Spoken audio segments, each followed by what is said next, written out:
better training content. But so first of all, thank you very much for inviting me. Today I want to go through this topic called when one door closes, another door opens. Where is the open door in the post-AI world?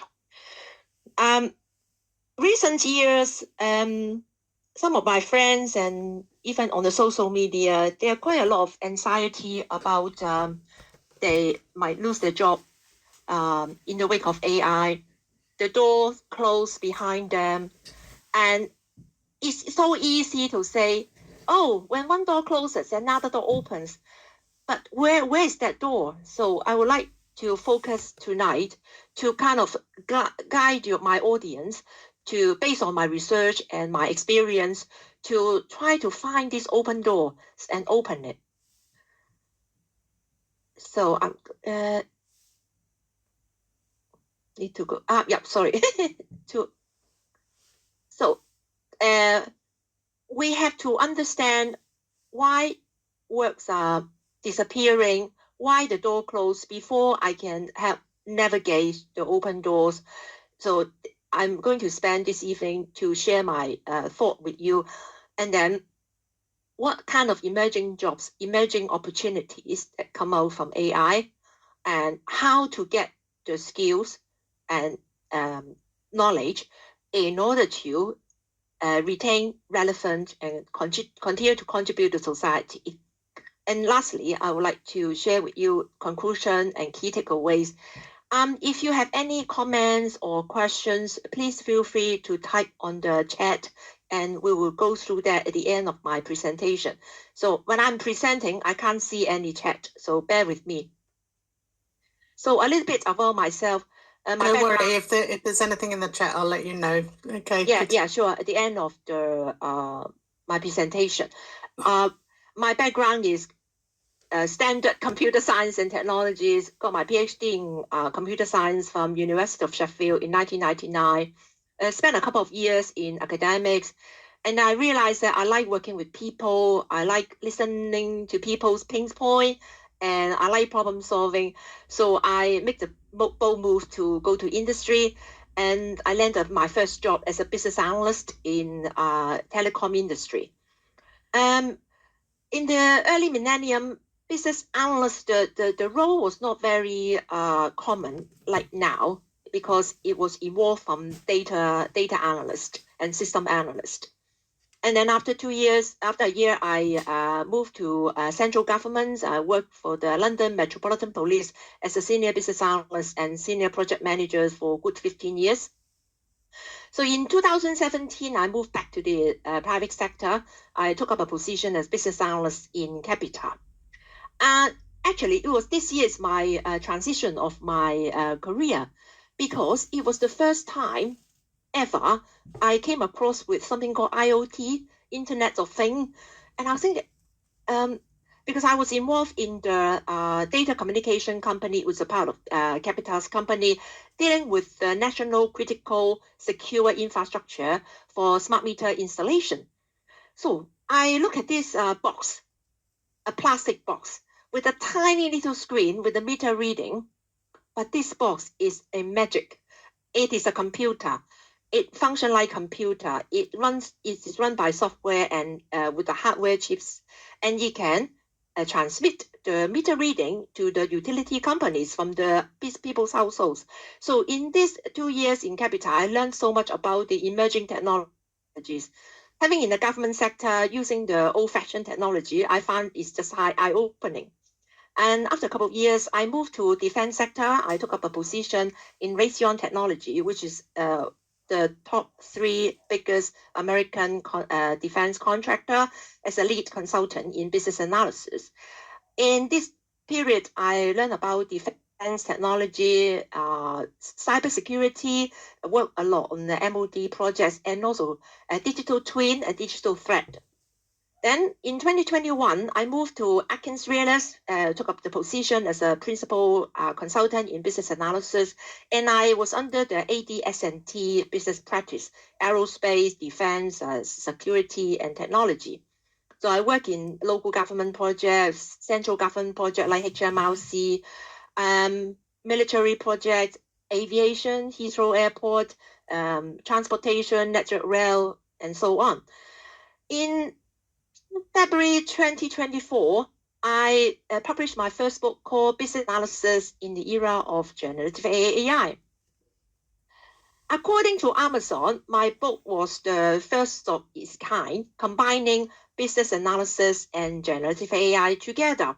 So at that time, there was no other book like this on the Amazon platform.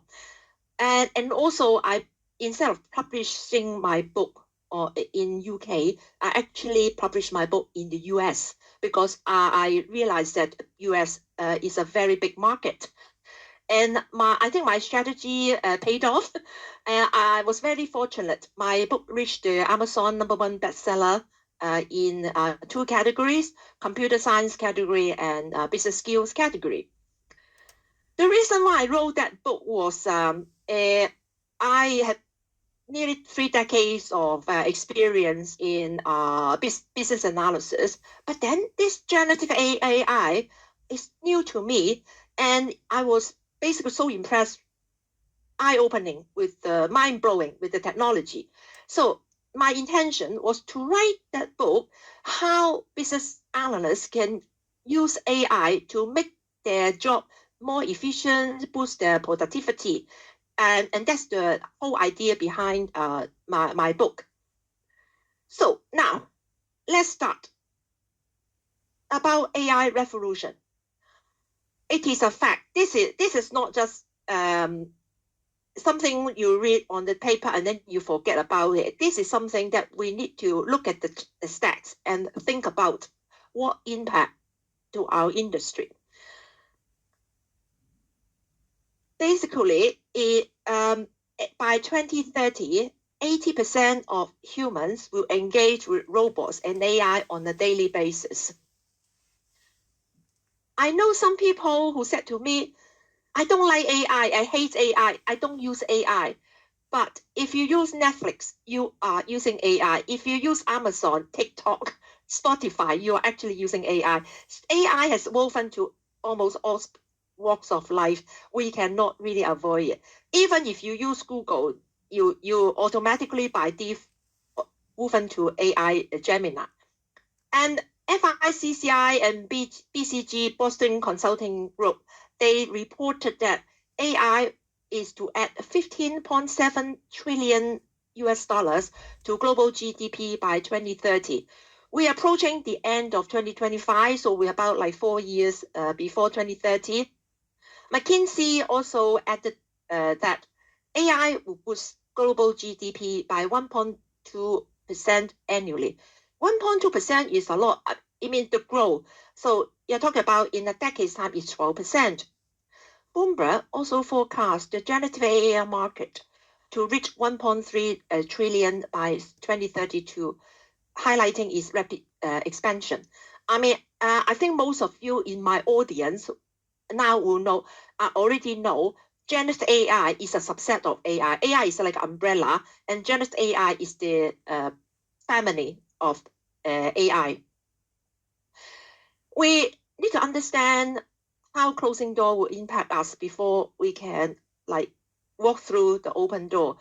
So the fact is, in the broader economic shift, global trends, AI adoption is already in 70% of large company in McKinsey report.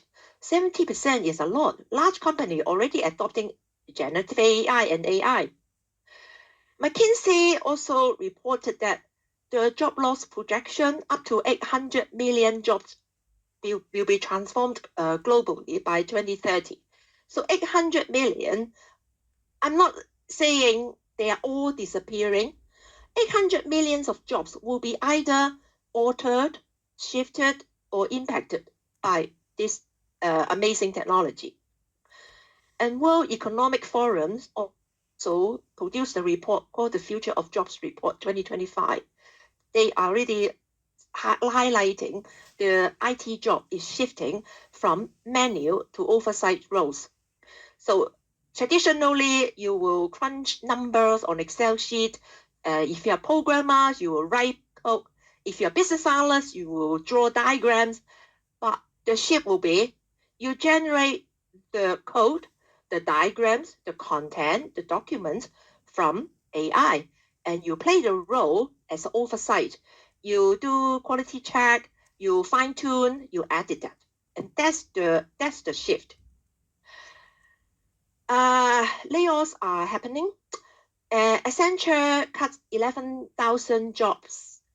Will exit workers who cannot retrain for AI. This is the quite a latest report. I only added it this morning. Press release on Monday, 29th of September, two days ago. So why? What kind of jobs are disappearing as a result of AI? So I am splitting into two parts. The first part is generative AI automation, and second part is robotic automation. So let's walk through the functionality of generative AI. I have put down 9 top functions. Actually, there are more, but these are the 9 functions quite commonly used by people in the society. The first one, generative AI, is a search engine. So instead of giving you all the hits in the traditional manner of search, AI actually search for you and will give you the bespoke, more customized results. So save people time. So I'm looking at people like research assistant, researcher, that kind of jobs that will probably disappearing. People will just directly use AI as their research assistant or a junior researcher. The next one is called chatbot. So who's using chatbots now? Customer service, IT support, technical help desk. I live long enough to witness the last 3 decades. In the last 30 years, a lot of Western companies from North America and Europe, they offshore their call centers to Asian countries like India and the Philippines. I happen to have friends from these two regions. They told me that since the offshore call center scheme, not only they create a lot of call center workers in these two countries, say, for example, in Mumbai, New Delhi in India, in Manila in the Philippines, they also created a call center economy. For example, rental properties, supermarket, restaurants, coffee shops, even cinema. If companies are using chatbot, AI chatbot to manage customer services, help desk, technical help desk support, then it become automated. So these call center workers not only would lose their job, but also the surrounding ancillary businesses like restaurant, cinema, rental property, etc. They will be disappearing.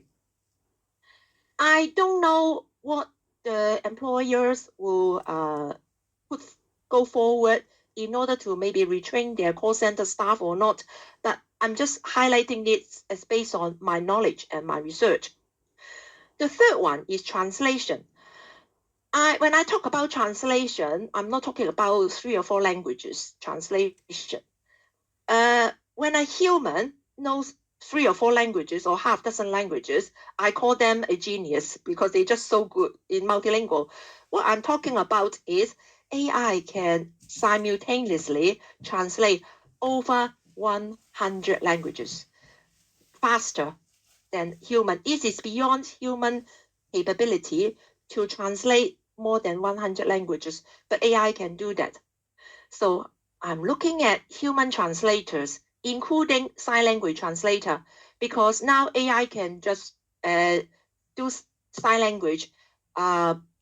You can put the AI avatar in front of the screen to listen to the conversation and then do the sign language in front of the user who have hearing impairment. And nowadays, you go to YouTube or the social media, you click caption, it just simultaneously translate the caption of the conversation or songs, etc.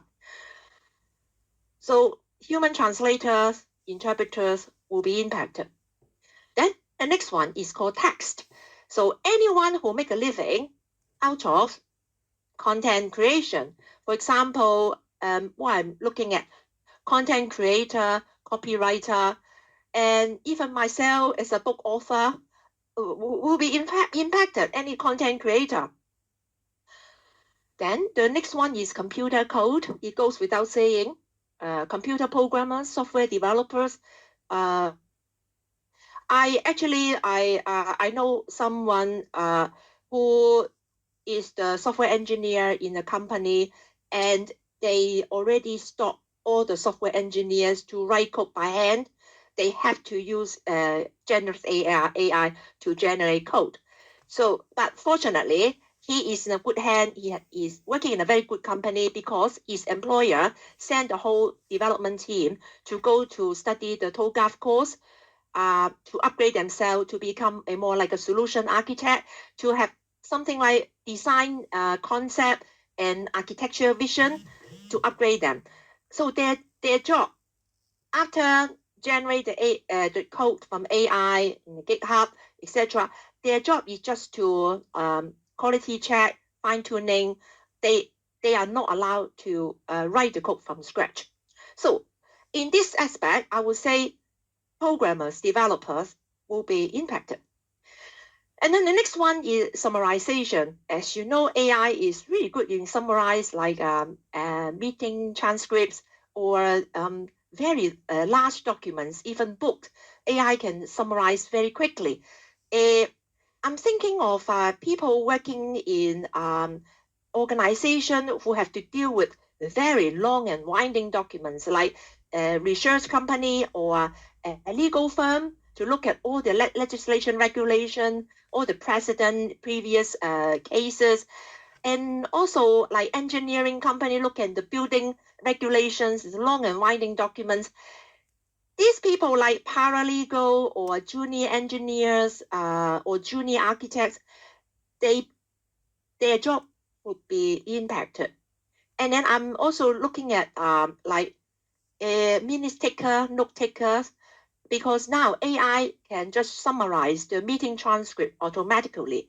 So in terms of AI industry, I'm looking of the diminishing of PMO. PMO is a project management office. They hire quite a lot of PMO assistants to go to a meeting, to take minutes, to take notes, and then distribute the actions to people. But now AI can just do it automatically. And another job I'm thinking of a copywriter or a newspaper or a publication editor, because they make a living out of looking at large content and extract into summary and key points. So the next one is images. So I'm looking at illustrator, graphic designer, painter, artist, etc. Their job could be impacted. And I actually have a very life example. It's my own example. When I was about to publish this book, I approached a graphic design company and I asked them to give me a quotation. How much is it cost to design my book cover with the back and the side and the front? So they came back to me with a quotation, £600 plus VAT. I was thinking, wow, £600, a lot of money, plus VAT is £720. I can't afford it. It's my first book. I have no budget. So I used DALL-E, part of the ChatGPT. I did a few prompts and I said, I want a business analysis and generative AI book, which looks futuristic, but also looks like nice, bright. And so it gave me a few options and I chose this one. And I was very pleased. Some of my readers said they bought my book because they liked the cover. That they lost my business because the DALL-E cost me absolutely nothing. because I subscribe to the ChatGPT account, $20 a month, and it's part of my subscription. The next one is audio and video. I mean, some of you probably have already tried out Sono, the songwriting app, and Sora, the video app by ChatGPT, and also the VO, the video app by Google. At the moment, it's quite early stage. They can only give you 60 seconds of the clip, but I'm sure it will go to hours and hours in the future. Actually, recently, I saw the news, a very big Hollywood company called Harvey Perry. Before generative AI, they were planning to invest $800 million to uplift their Hollywood studio. But then after the ChatGPT and OpenAI and generative AI came, and they look at the Sora, they halted their plan to expand their studio because they said, well, there's a lot of uncertainty whether it is worth spending $800 million to uplift the physical movie set, the studio, or invest this $800 million to invest in AI, generative AI. If so, then they can just save a lot of money and just you have the AI generated battlefield or Wild West scenario and just put a couple of A-list actors in front of the green screen, the generated screen. So it shows that not only the people who are currently carrying out this business, like the construction worker, they construct the movie set. The architects behind who design and draw the blueprint of the movie set, but also the whole Hollywood economy, the movie industry economy. Because in Hollywood, people work in Hollywood, they will have to find places to rent, they will go to restaurants, they will go to coffee shop, they will go to supermarkets. It's the same as a call center. So once they don't need construction worker to build the movie set, then all the ancillary business will disappear. Last but not the least, classification, extraction, and metadata. For a very, very long time, organizations have been struggling to structuralize the unstructured data. Because structured data is very structured with data name, data type, data width, and data constraint, and then you put in the data table the backend, and then people can do the SQL query, SQL, and also the search. And that unstructured data, it's just a number of text. But a lot of these unstructured data carry very, very important value. For example, emails, documents, news articles, and even social media posts. So for a very long time, they use human data analysts to label the unstructured data, do the metadata, classify their type, their content, and to do the extraction. But with now AI can just do the tagging, the labeling, the metadata automatically because generative AI is natural language processing. It understands human languages. So I would say those who are currently carrying out this data tagging, data labeling, metadata, their job will be impacted. And I said before, AI is not just limited to a software installed in a computer with a flat screen, with a keyboard. AI can install in any hardware in different shapes and forms. That's how I'm coming to the robotic automation. Imagine robots like drones, driverless car, and robots powered by AI. If it's do properly, it can automate a lot of physical jobs, and it will make our life a lot easier. Some of these already happening. For example, robotic devices are being used to pick fruits and vegetables and flowers in agriculture. Building construction, if you go to YouTube, you put out robotic bricklayer, it will give you hundreds of clips with robots with the robotic arms constructing the bricks in the building site. Customer services. You might not see a lot of them in this country, but if you go to Japan, Taiwan, or China, you go to any restaurant or hotel or shopping mall, you see all these robots serving people. Disaster recovery zone, yes. Also, they're using like drone or robots to go to disaster area to like rescue people from under the rubbles after the earthquake, under the water after the flood, or trapped in the wildfire, etc. Healthcare assistant, same. In Japan, a lot of care homes, they use robot to lift the elderly from transporting them from the bed and to the wheelchair to give the elderly people more mobility and more dignity. And manufacturing, BMW, Tesla car, they already use robotic arms to assemble cars. And Amazon, they already use robots in their warehouse shifting boxes around. Medical procedures, robotic arms are already being used to perform medical procedures, operation in the theater. Military, you can see in recent days a lot of drones allegedly flew from Russia to different parts in Europe like Holland, Poland, and Romania, etc. So drones powered by AI are already deployed in the military field. Mining and resource extraction, robotic arms can go to very deep down underground to extract minerals that human might find it a bit too deep to go down to. Security and surveillance, robotic security guard protecting buildings, vicinity, and properties.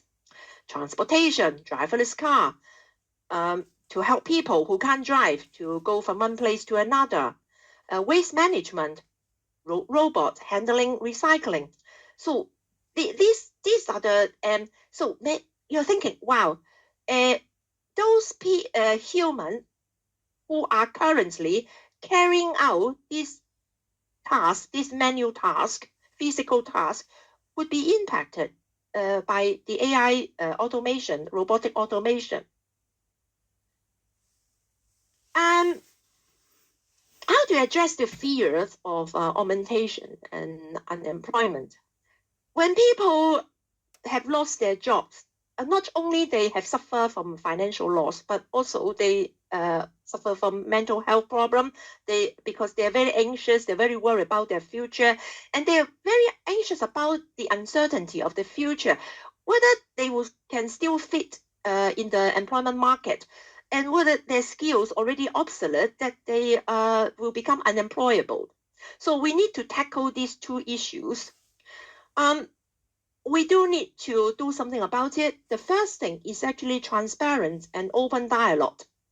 I think employers should have open communication with the employees to let them know in advance what is coming and to discuss with them how to reskill them, upskill them so that they can be prepared to work with the technology. In recent months, it was very heartbreaking to see some people went to social media and then they post that they will make redundant by email on Friday afternoon with no pre-warning, no notice. They thought to themselves, they receive a letter, they've been sacked, and on Friday afternoon, knowing that on Monday they have no job to go to, the tech industry is very brutal and very inhuman and very ruthless. I don't think it's the employers should treat their staff like that. And social safety next. I think the society as a whole should look after people who will be displaced as a result of the AI automation, to assist them, to support them financially, or to allocate funding to enable them to learn new skills so that they can be employed again. And then workforce planning. Community, society, even employer should provide the reskilling well before the employees face the redundancy risk. We do need the cooperation between the employers and the government and the society as a whole, because by letting people unemployed without retraining them is not a very good thing. So I kind of finished the closed door now, but before I step into the open door, I want to debunk some myths. And the first myth is AI will replace all IT jobs. Now, the reality is, yes, AI will replace some IT jobs, maybe junior, low skill position, repetitive tasks, mundane tasks. But when AI automate that, we free up our time. We can develop our skill to tackle more complex and sophisticated problems. And the second myth is AI makes human lazy. Well, if you look at the history, the Industrial Revolution in the 18th century, 19th century, they didn't make the farmers lazy. At that time, the invention of the tractor, automating the farming industry. So before the tractor, maybe it required 10 farmers to manually plow the ground. But after the invention of tractor, they only needed one farmer to operate the tractor.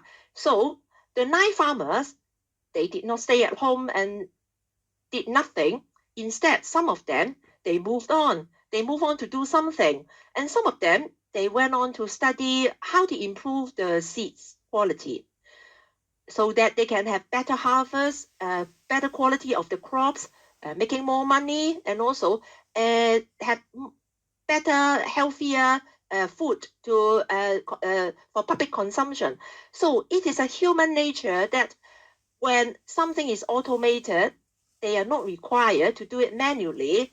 They move on to do something that for example, the seed improvement, the tractor cannot do the seed improvement, but human can. So they move on to do something else the tractor could not do. So the reality is freeing up time from low-level job and develop the skill to a high-level job to tackle more complex problem. And also, in order to open the door, we need to shift our mindset to opportunity. First of all, we need to turn our fear to curiosity. And also, historical parallel. Internet disrupted jobs but created millions more. And do you remember the emerge of internet in the mid-90s, late 90s? People started buying online, e-commerce. And also now you can see a lot of old industries disappearing. For example, Blockbuster video rental. You don't see them in the high street. For example, travel agents. You can hardly see the travel agent shop in the high street anymore because people book their air tickets online. And another thing is you also see the disappearance of bookshops because nowadays, I must admit, less and less people read paper books because they either read ebooks or they read digital format of content. So there are less and less bookshops in the high street shop. And also, same as libraries.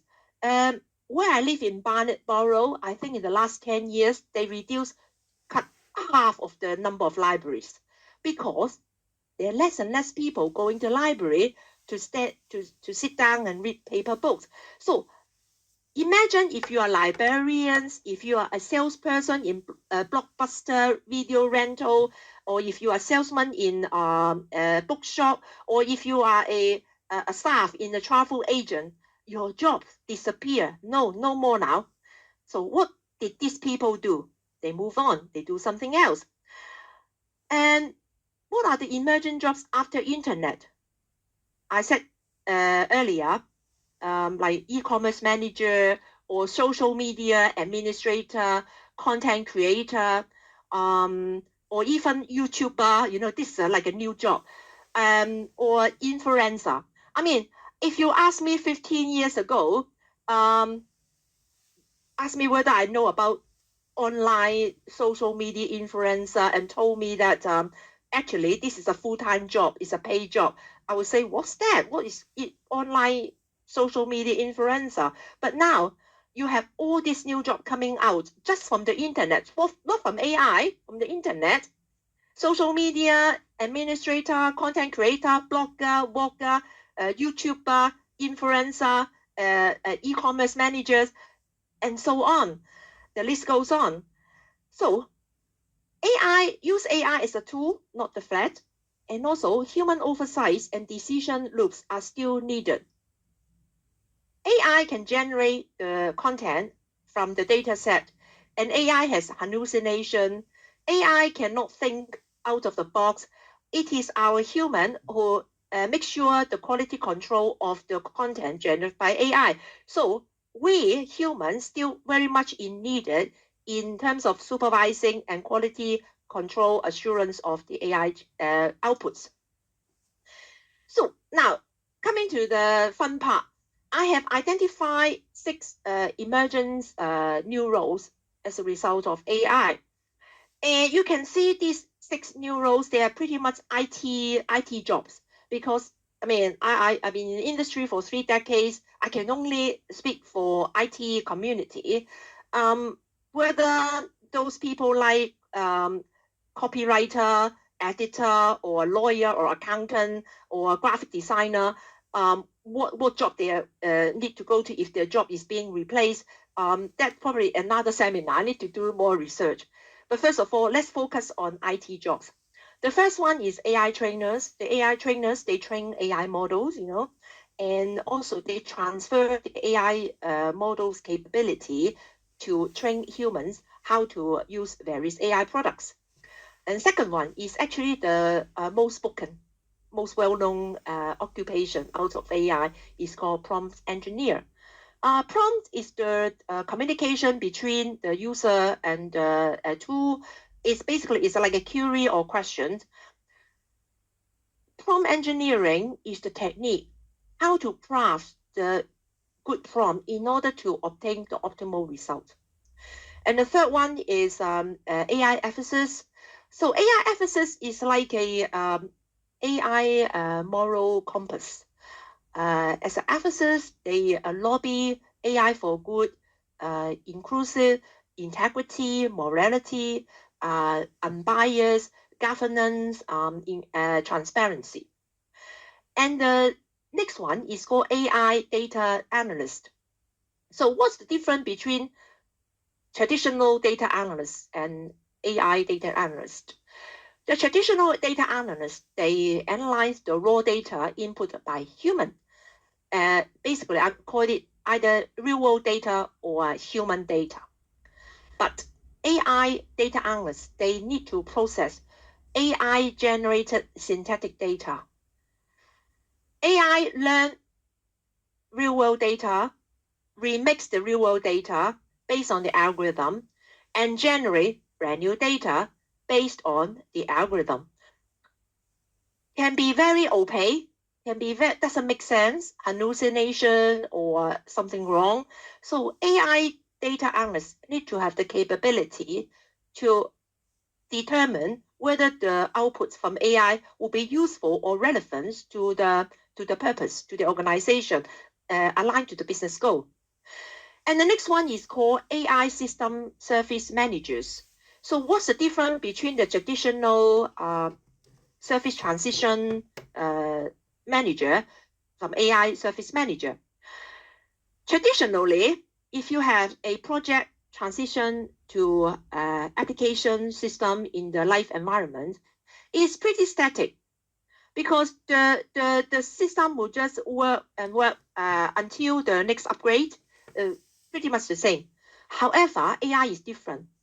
The moment an AI project transition to the system, AI system in the live environment, the training cycle continues, the involvement continue, because AI doesn't stop. AI will keep learning. The conversations, the prompt between the users and the AI are being used to retrain the AI model. So the AI model keeps enriching.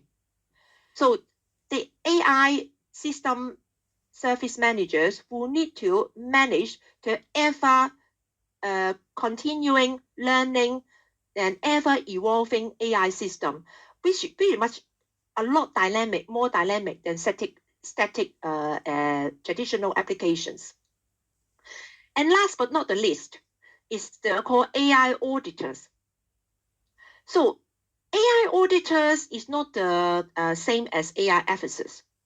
AI officers is like an ambassador to promote the good of AI, but AI auditors, they can have the authority to sign off AI projects or AI applications, and they have the authority to stop the projects or to pause the application. They have this authority because they actually audit the source code, they audit the algorithm, they audit the whole AI system, like the bias or alignment, explainability, regulatory, compliance, governance, and security and bias. So they have quite a big authority. So I'm going to unpack each and every of these single 6 rows. The next one is now AI trainers. If you want to become an AI trainers, what do you want to do and what do you need to do? AI trainers, as I said, they need to train the AI models and they need to understand in depth about AI algorithms and also natural language processing called NLP. And then they also need to have the capability to transfer these kind of skills to the students, to human trainees and students to use various AI tools. Of course, there are AI trainers, they claim to be AI trainers, but they don't train the AI models, they just train human. But if a AI trainers training human also have the capability to train the AI model, this person will make a much better and capable AI trainer because this person knows the front and the back. So the skill is use AI tool ability, to explain not just the technical skill, but also communication skills. AI, maybe some people look at AI language in another language. So the AI trainer needs to explain what's the philosophy, the knowledge to human, which is explainable, understood by human. And the demand is pretty much organization, they adopt AI. They do need AI trainers to train the AI model, especially the sector-specific vertical large language model. So it is different from the open, I call it playground version of ChatGPT, only one layer of the internet. But for the sector-specific AI model, you got this permission, privilege, guardrails, and alignments in place to classify who can see what and why. That you need an in-depth process to train the AI model. And also this job, and a lot of training companies and training institutions, they would love to have a good AI trainer to train more students. The second one is prompt engineer. I explained it to you before. So what does a person need to do in order to become a prompt engineer? First of all, they need to have the in-depth technical skills. They need to really class out, they need to understand the AI, how AI works, the technical bit. And they also need to be if you like, linguistic skill to understand what kind of natural language that AI can understand better. I tell you, the importance of prompt engineer. It is my own experience. About 2 years ago, I did an experiment with a friend who is a professional digital photographer. We tried out Midjourney to generate images. And as a layman, I know nothing about photography. I put a prompt that I asked Midjourney, generate an image for me with blue sky, with some clouds, and with the sun, with some trees, river, and some birds, flowers. And I clicked, yep, okay. And then it did the job. It has everything, all the features I asked. But it just looks so plain. But my photographer friend, he put hundreds of words of prompt. Step by step, he instructed Midjourney what he wanted. The location, the position of the objects he wanted. The color code, he used the hexadecimal hex code to identify exactly what color shade he wanted. And he also described the scene. It's like the sun beamed down, semi-opaque in front of the tree, reflecting the shadow of the flowers and the birds and all this. There's a whole page, about 600 words. And Midjourney followed that, and it generates a very beautiful, almost like 3D photograph. It's almost like gallery quality. And I'm thinking, wow, it's amazing. The importance of the prompt. He used the specific language to in the prompt, and the result is like my one is very mediocre. It's very plain, but his one is really amazing.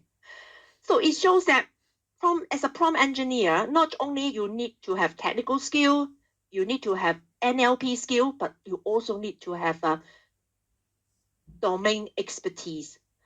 So, for example, if you want to find out some kind of medical health plan or something strategy from generative AI, you need to be a medical professional so that you know the buzzword, the jargon, and also how to prompt the generative AI machine. And if you want to find out about like high frequency trading, you need to know a lot of financial and banking knowledge. You maybe need to become a trading or stockbroking expert in order to do so, because the language you use, the words you use in prompt has a direct impact on the quality of the output. So prompt engineering, they are needed everywhere. Everywhere, any organization, any individual, any companies, they need to use generative AI. They will welcome good prompt engineering to join them. The next one, AI emphasis. Yeah, it is also a very, very good job, especially if someone are passionate about AI good for the society. Because this job is a champion for morality. They make sure the data is sourced ethically. The algorithms is not biased, and also the data, user privacy, copyright infringement, and trademark, and also original creators permission, compliance with the law. They need to be really familiar with like GDPR, UK Online Act, and also EU AI Act, etc. It's a very good job. Of course, they need to have the AI ethical qualifications, which is available in BCS and even university, and knowledge in governance and throughout the whole AI development life cycle. And they will be needed in private company, public sector, and vendors, user organizations, academic, NGO, research, and regulatory authorities.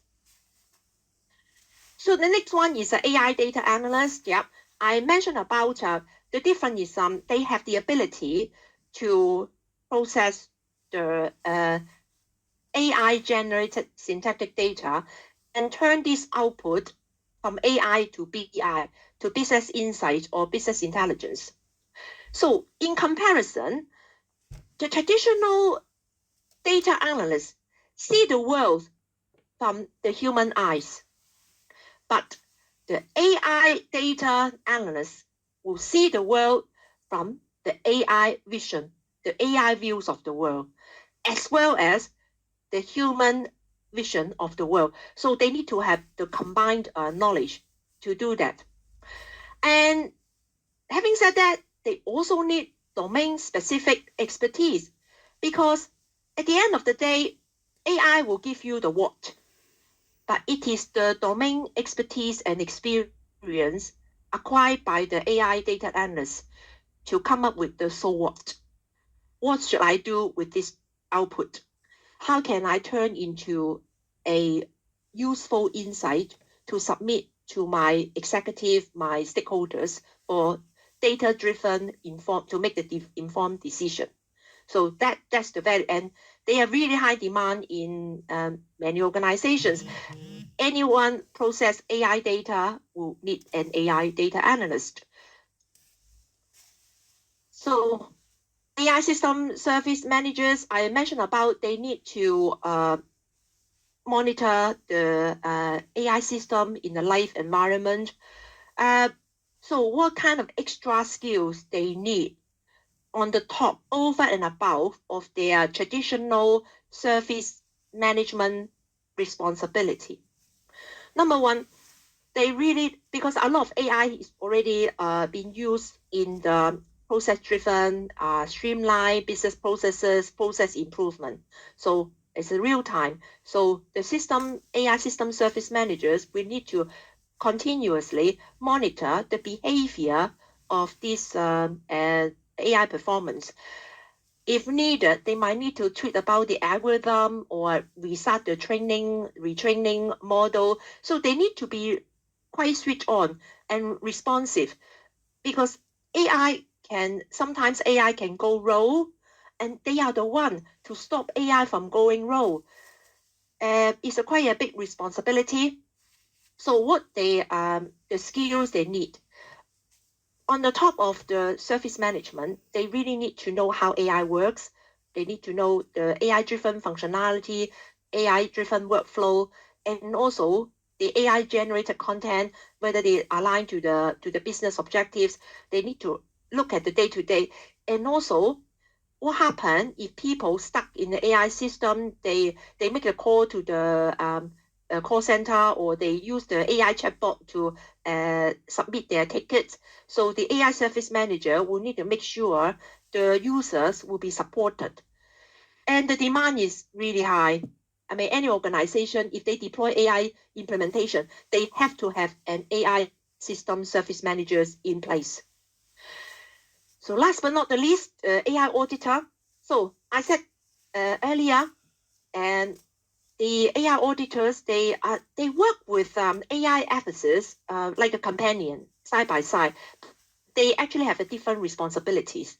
AI auditors, they evaluate, they inspect code, software code, algorithms, data set, risk, alignments, standard, regulation, compliance, quality, etc.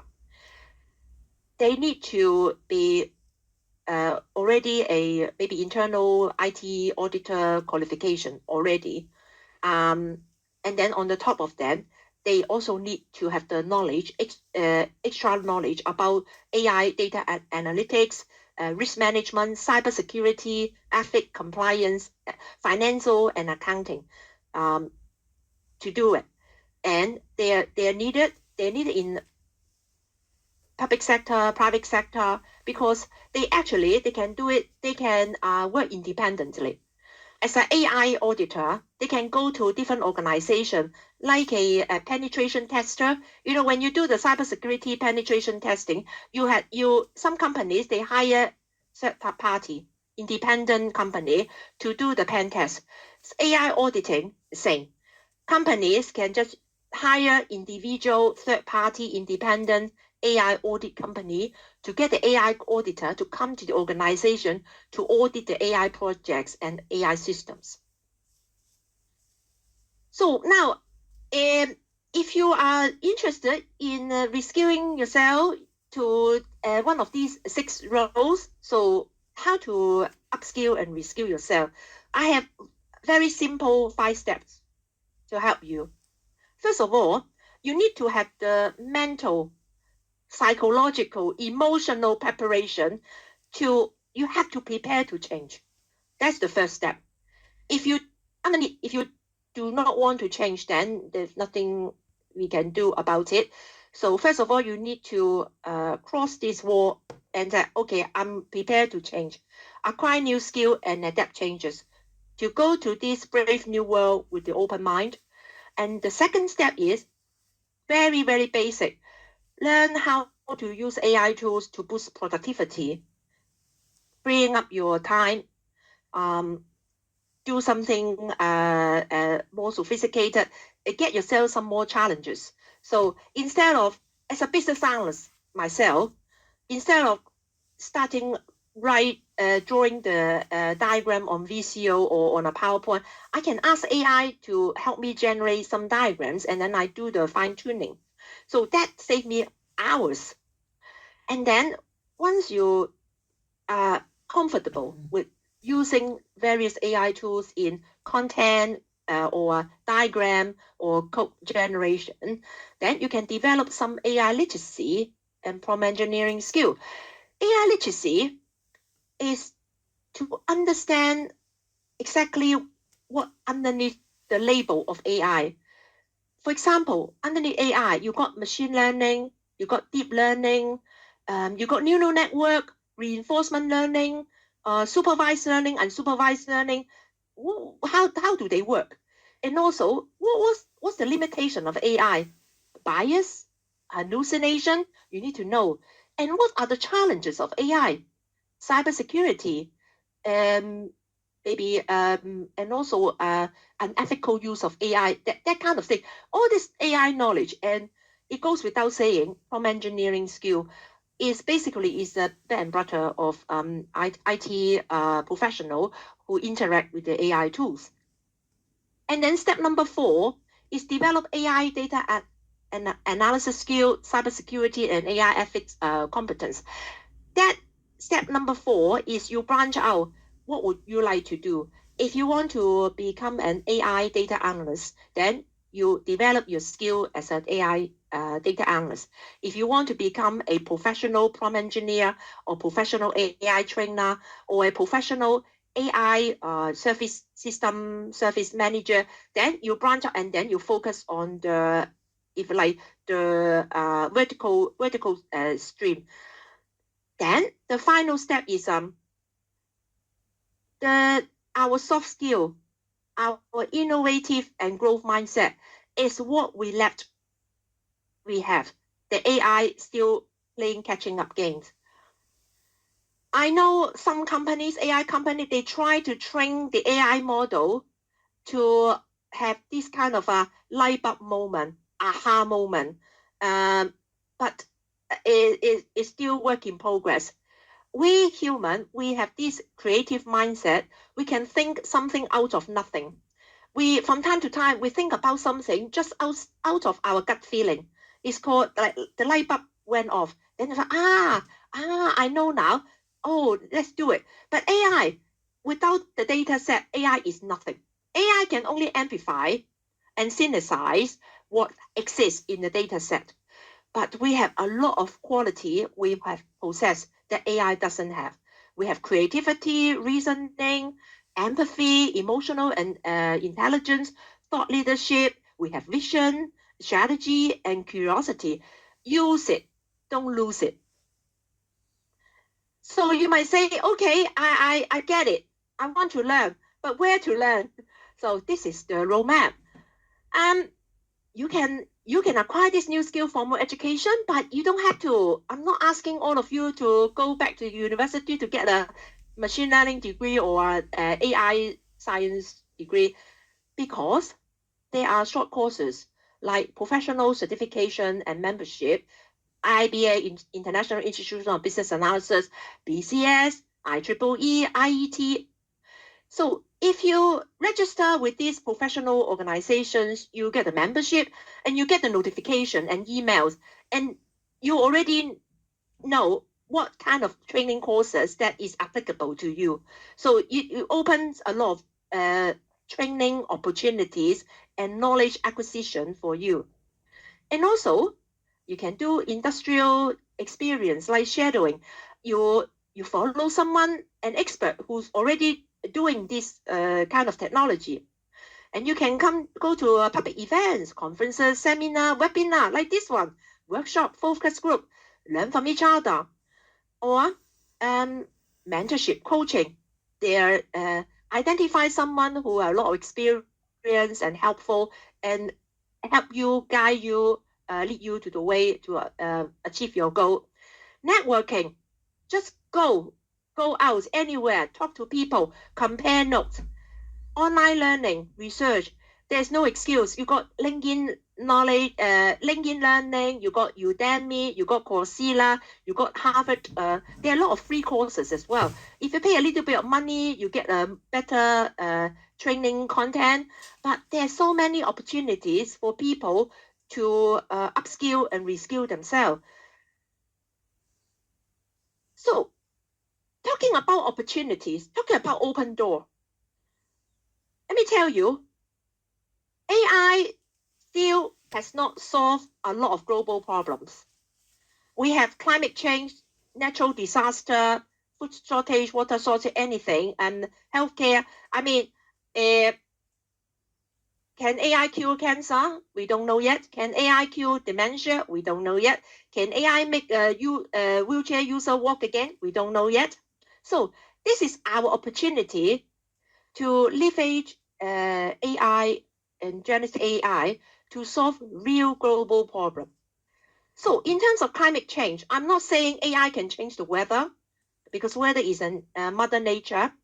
What I can see the opportunity is to look at AI is very good in dealing with historical data, handling big data, analytics, and producing predictive analytics. Can we use this AI capability to look at the historical weather pattern?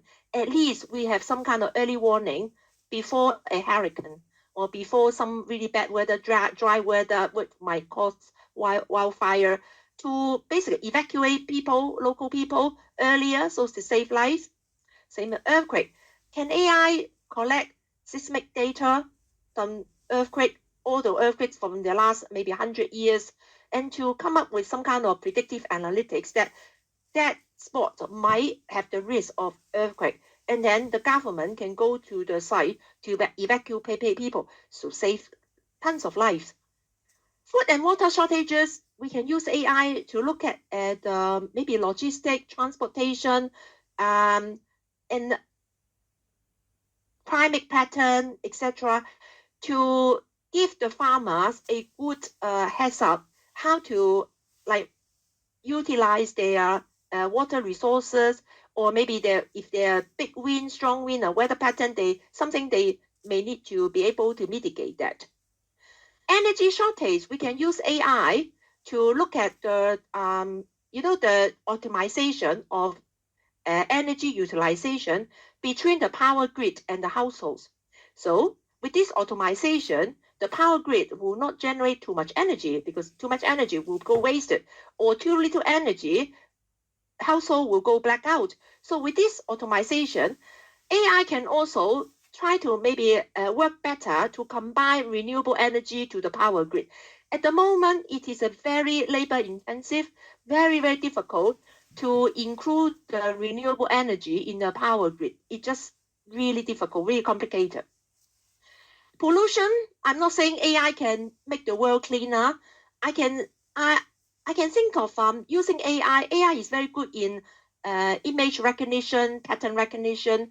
Maybe we can install some satellite image camera to powered by AI to identify what spots in the world that produce polluted air, and the governments can go to that area to give a heavy fine to those who produce the polluted air in the environment.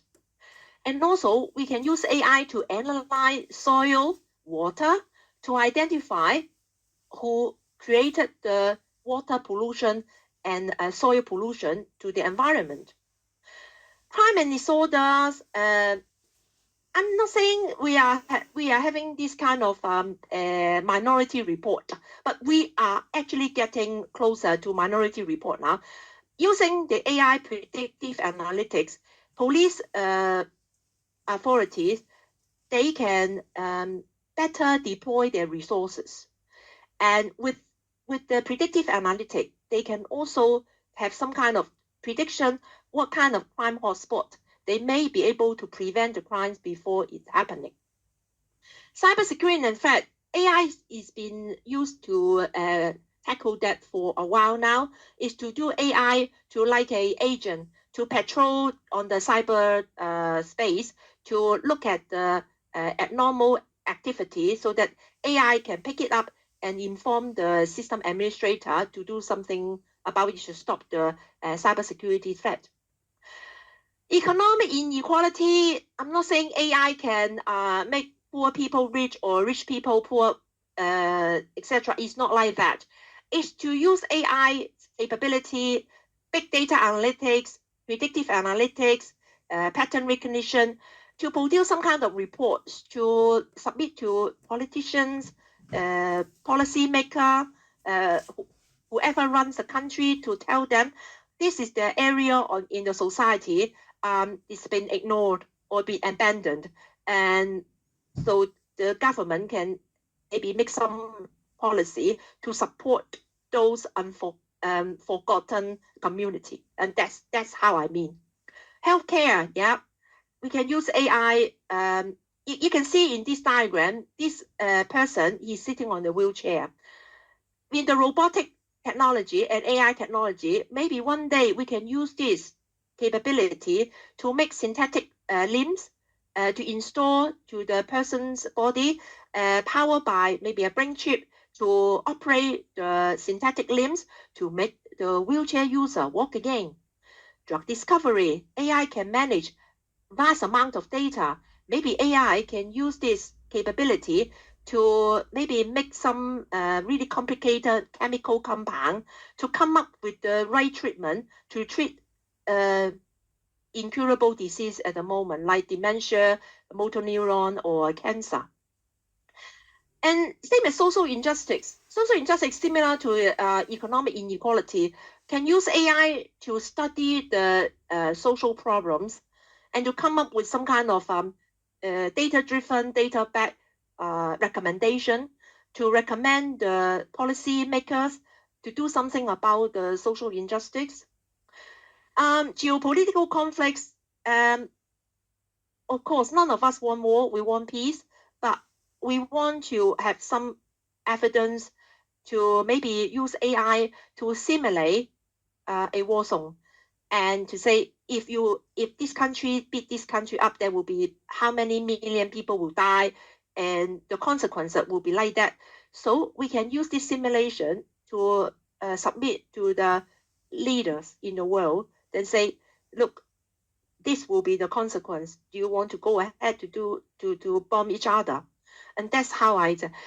So there are many opportunities for us to open the door using AI and generative AI technology. And with these 12 examples, I think we can create millions of new jobs. Conclusion. So today I have covered the challenges of AI. Yeah, we have to admit that they are the big elephant in the room. We can't avoid it. AI will cause some job loss, but there's a balance.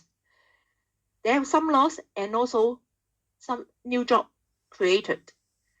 And we need to embrace the adaptability to take over the challenge, reskill ourselves to cope with this rapid technological change effectively. And the third is cultivating relevant skills. ask yourself, okay, this job doesn't want me anymore because it's gone automation. Okay, what else can I do? And what skill do I need to do? And to sail through this AI transformation. And finally, I would like to share a key takeaway with you guys. Yep. It's very simple. The door is there. You just need to open it. Thank you very much. Now I have some time for Q&A. Yeah. And should we go through the chat? Yeah, I'll read them out to you. But thank you so much, Kitty, for such a well-researched and informative session on AI and let me yeah, what it can do.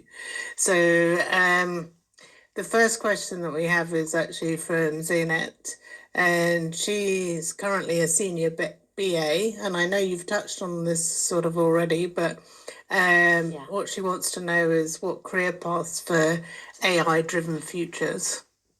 Read my book. Well done.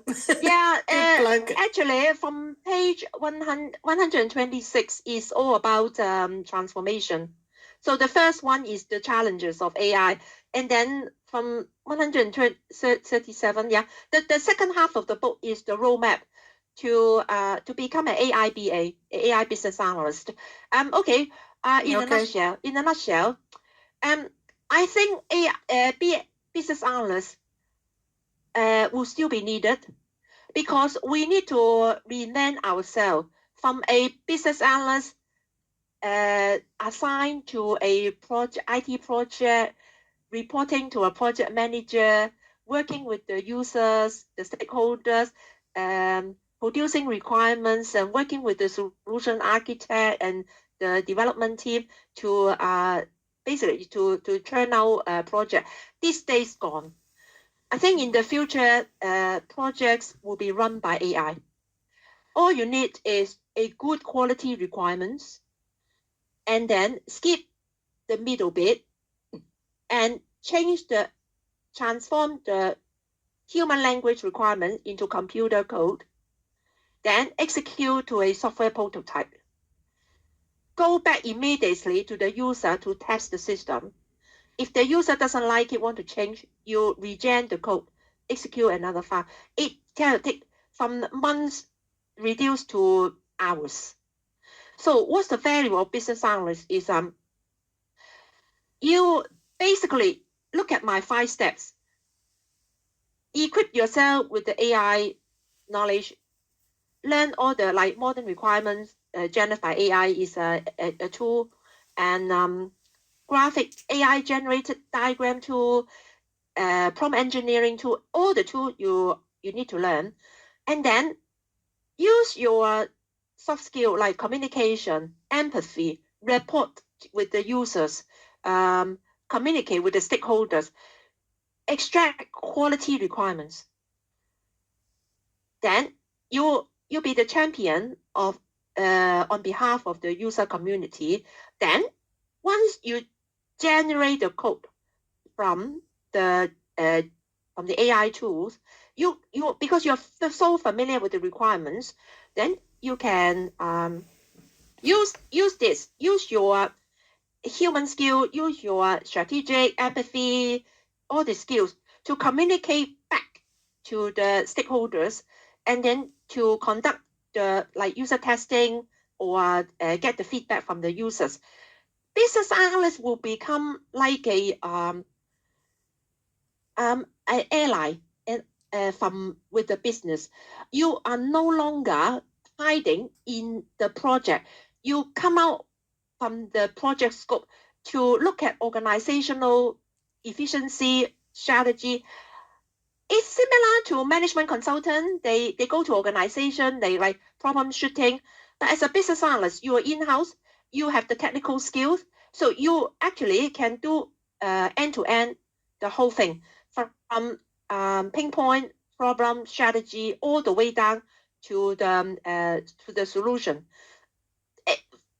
But one thing I have to be honest with you, in the future, organizations, they don't want BA. They want brilliant, good BA. Yeah. So if Okay. if people like, I mean, I'm a bit worried about the entry level BA. Some organizations, they are very reluctant to spend money in training graduate trainees, because if they can use AI, it's a shortcut. So I am a bit worried about in long term there's a succession planning issue, because all the good BA, That new will BAs, it will create new opportunities. So yeah, they will retire, and then who's going to take the baton? Will AI be taking the baton as a senior BA? I don't know. Let's see. I hope I can answer your questions. okay, the next question is from Dele, and she says, robotics or automation. What are the skills required to automate robots? For example, automate customer services. And Yeah, I mean, the second part yeah. is, the internet is agog with sale of ready-made robots. Are they really advisable? I mean, at the moment, they the AI is still not very mature. I think the internet is quite mature. So to break down your question, the call center, the robotic first. What kind of skill if you want to, for example, if you want to go to work in a robotic company, what skill you need to do? In a robotic company, I happen to know someone who study material engineering in the university. So they look at the what kind of the materials to make robots, the metal, the like titanium or steel to make robot is strong and all this. So that's another is this is a skill set that to make the hardware. Then you also it depends on what areas you do. The opportunity will be material engineering. To actually, I heard Elon Musk said recently. He said the biggest challenge of robots is the fingers. Is the fingers, because it's really really difficult to make the 10 fingers like move like human, and that's the biggest challenge. So, and then you can also look at the chips, the GPU, like Nvidia, they make AI chips, yeah. So the chips industry also a opportunity in the robotic automation implementation. And it depends on what uh, your your career. If you, for example, if you're a business analyst, then you can by all means go to join a robotic company as a business analyst. You can do user-centered research, exactly how to simulate the robotic behavior, a humanoid robot behave like a human. This is another opportunity for human to like, you have to be a human to understand how human behave and then transfer these requirements to build a robot behave like a human. Um, so in another one, robotic, what's the skill required to automate robots? Yeah. Um, yeah, I think I hope I can answer your question. Automate customer services. So, so the skill is I uh, if you if your organization use a chatbot for customer service, the data set will be the literature inside the organization. Because, like for example, O2, I'm just making up O2 mobile company, they decide to use robotic to handle their customers. So the data set will have all the phone numbers, all the detail of the customers, and all the like a cell site of their network. So the data set will have all this knowledge, and then when you train the data, when you train the algorithm, you will know how to understand the customer's input, the customer concern. What's wrong? What's the problem? Can they make a call or they can't go to the internet or whatever? Then look at the data set, and then you can also help with the training the algorithm based on the internal corporate data set, not the internet data set. So the opportunity for algorithm training and also testing as well. And then the internet is got with sell ready made. Is it advisable? I'm not so sure about the answer. I mean, I read about recently 2026 is the year of robotic technology. Because Figure AI, they are going to make like Figure 3 version 3, and Tesla, they have the Optimus, and they are also going to launch their humanoid robots in 2026.